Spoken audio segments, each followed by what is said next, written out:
오늘 우리에게 주시는 하나님의 말씀은 열왕기하 9장 14절에서 26절까지 말씀입니다. 14절 이 nim시의 손자 여호사밧의 아들 예후가 요람을 배반하였으니 곧 요람이 온 이스라엘과 더불어 아람의 왕 하사엘과 맞서서 길랏 라못을 지키다가 아람 왕 하사엘과 더불어 싸울 때에 아람 사람에게 부상한 것을 치료하려 하여 이스라엘로 돌아왔던 때라. 예후가 이르되 너희 뜻에 합당하거든 한 사람이라도 이 성에서 도망하여 이스라엘에 알리로 가지 못하게 하라 하니라.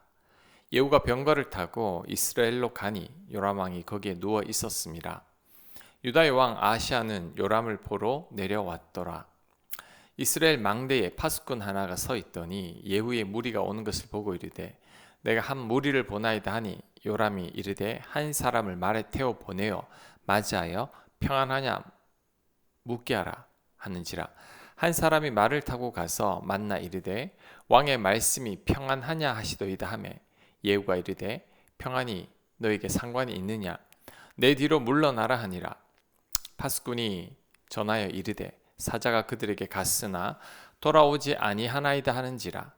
다시 한 사람을 말에 태워 보내었더니 그들에게 가서 이르되 왕의 말씀이 평안하냐 하시도이다 하매 예후가 이르되 평안이 너에게 무슨 상관이 있느냐 내 뒤를 따르라 하더라. 파수꾼이 또 전하여 이르되 그도 그들에게까지 갔으나 돌아오지 아니하고 그 병거 모는 것이 nim시의 손자 예후가 모는 것 같이 미치게 모나이다 하니 요람이 이르되 메우라 하매 그의 병거를 메운지라.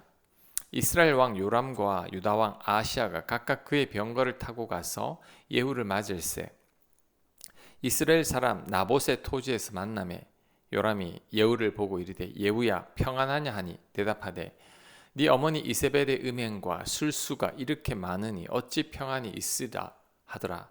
요람이 곧 손을 돌이켜 도망하며 아시아에게 이르되 아시아여 반역이로다 하니 예후가 힘을 다하여 활을 당겨 요람의 두 팔 사이를 쏘니 화살이 그의 염통을 꿰뚫고 나오매 그가 병거 가운데에 엎드러진지라.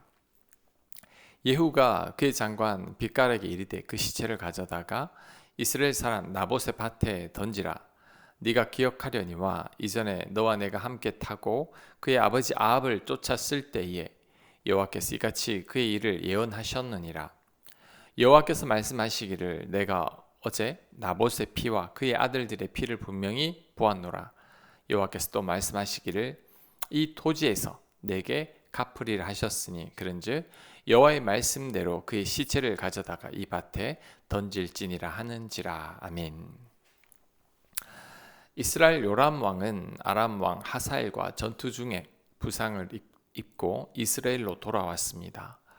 예후는 이때 반란을 일으키기로 결심하고 요람 왕이 있는 이스라엘로 병거를 타고 달려갑니다.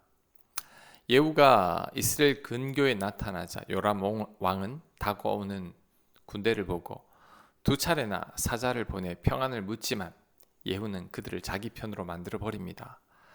파수꾼은 병거를 모는 스타일을 보고 예후임을 알아차리고 요람 왕께 보고했습니다. 그러자 요람 왕이 유다 왕 아시아와 더불어 예후를 맞이하러 나오면서 예후에게 평안을 묻습니다. 그러자 예후는 이세벨의 악행을 언급하며 평안이 있을 수 없음을 말하자 요람은 반역을 감지하고 도망치려 하지만 예후가 쏜 화살에 죽고 말았습니다. 그 후 예후는 요람의 시체를 나봇의 밭에 던지라고 명령하는데 이것은 요람의 아버지 아합이 나봇 가족에게 행한 악행을 심판하시는 하나님의 말씀을 응하게 하기 위함입니다. 자, 오늘 본문을 통해서 은혜 가운데 있는 자와 은혜 밖에 있는 자의 차이를 엿볼 수 있습니다. 그것은 바로 분별력이죠. 은혜 가운데 있는 자들은 뛰어난 분별력을 가지고 있습니다. 지혜롭게 분별하여 모든 일들을 처리해버리죠. 하지만 은혜 밖에 있는 자들은 분별력이 없습니다. 판세를 잘 파악하지 못하고 시대의 흐름을 깨닫지 못하고 어리석은 선택을 하게 되죠. 그래서 망하는 길로 가게 되는 것입니다. 그런데도 그것을 깨닫지 못합니다. 망하는 줄 모르고 망하는 길로 가는 거죠. 먼저 하나님의 은혜 가운데 있는 예후를 살펴보겠습니다. 예후는 하나님께서 자신에게 기름을 부었다는 것을 알자마자 바로 요람 왕을 제거하려고 합니다. 하나님께서 자신을 앞 왕조를 심판하기 위해서 세우셨다는 것을 깨닫고 바로 행동으로 옮기는 거죠. 왜냐하면 혹시나 이 소식을 요람 왕이 알게 되면 자신을 반역자로 몰아세울 것이기 때문입니다. 그래서 제일 먼저 한 일은 그 어느 누구도 이 성에서 나가지 못하게 했습니다. 요람 왕에게 자신의 반역을 알리지 못하게 한 것이죠. 그 후 바로 군사를 이끌고 요람 왕이 있는 이스라엘로 쳐들어갑니다. 특히 오늘 성경을 보면 예후가 병거를 미친 듯이 몰았다고 합니다. 미친 듯이 몰 이유는 반역은 빨리빨리 실행에 옮겨야 하기 때문이죠. 왕이 알아차리기 전에 끝을 내야 합니다. 그리고 누군가 왕에게 알리기 전에 자신이 먼저 도착해서 왕을 제거하려는 거죠. 왕이 보낸 전령을 만났을 때도 마찬가지입니다. 그 전령에게 자신의 온 목적을 설명하지 않고 바로 자신을 따르라고 합니다. 두 번이나 이렇게 말하자 전령들은 그냥 예후를 따르게 됩니다. 전령들도 어느 정도 대세를 파악한 거죠. 어리석은 왕을 모시기보다 예후를 선택한 것입니다. 또한 요람 왕을 죽인 후에 그 시신을 나봇의 포도원에 던지는데 이것은 엘리야의 심판 예언이 자신을 통해 이루어졌음을 보여주는 거죠. 과거 아합 왕과 그의 아내 이세벨이 나봇의 포도원을 빼앗기 위해 나봇에게 억울한 누명을 씌워서 나봇 가족을 다 죽이고 포도원을 빼앗았습니다. 이에 대한 하나님의 심판이 예후를 통해 이루어짐을 보여줌으로써 자신의 반역의 정당성을 말하는 것이죠. 하나님께서 자신을 세우셨다는 것을 예후는 말하고 있는 겁니다. 그래서 순식간에 반역이 다 이루어졌습니다.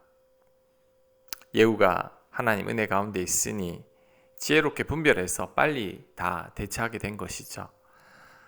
반면에 하나님 은혜 밖에 있는 요람 왕은 참으로 어리석게 모든 일들을 대처합니다. 먼저 지금은 아람과 전쟁 중이죠. 게다가 요람 왕은 전쟁하다가 부상을 입었습니다. 그렇다면 왕인 요람은 조심해야 하고 신중해야 합니다. 그런데 군대가 빠른 속도로 자신에게 다가오고 있는데도 방심하고 있습니다.